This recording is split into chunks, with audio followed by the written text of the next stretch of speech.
Beaucoup de gens cherchent un revenu passif avec des activités secondaires. Oui, c'est l'Ozempic financier. C'est plus accessible que jamais. 90% des idées dont je parle peuvent être lancées avec 500 $ ou moins. On peut le faire le soir ou le week-end.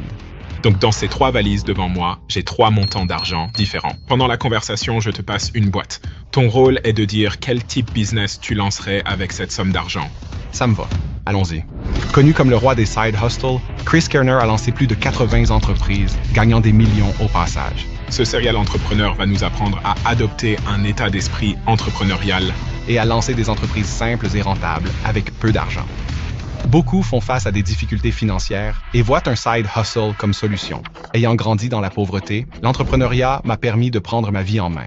Et tout a commencé quand j'avais 9 ans et que je voulais un vélo Schwinn rouge. Mes amis et voisins avaient un vélo, mais mes parents n'avaient pas l'argent pour m'en acheter. En face de chez moi, un terrain de golf envoyait des balles dans mon jardin. Je les ramassais chez le voisin, dans la rue et les fossés, puis j'ai commencé à les vendre. Ce fut ma première entreprise. Cela m'a appris que l'entrepreneuriat est accessible. Et nous avons tous des idées, mais nous n'en faisons rien. Ils craignent ce que pensent les autres, et non pas les outils ou le lien entre outils et idées. Dépasser ces obstacles, c'est s'ouvrir le monde. J'ai 1000 $. Quelle activité complémentaire lancerais-tu? La première chose qui me vient à l'esprit est mon idée de business. Une entreprise sans employés. Elle est très rentable. Et ce serait... À quel point est-il important pour toi d'aimer ce que tu fais pour réussir? Ignore la passion. Suis le profit jusqu'à pouvoir suivre ta passion. Ils ont besoin d'un associé? Non.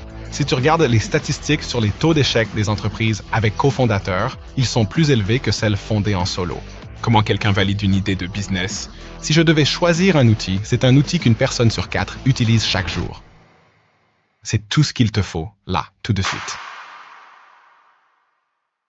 Je vois souvent des commentaires disant que certains ne réalisent pas qu'ils ne sont pas abonnés. Si tu peux vérifier ton abonnement à cette chaîne, ce serait très apprécié. C'est simple, gratuit et tous les habitués de l'émission peuvent le faire. Cela nous aide à poursuivre l'émission dans la bonne direction.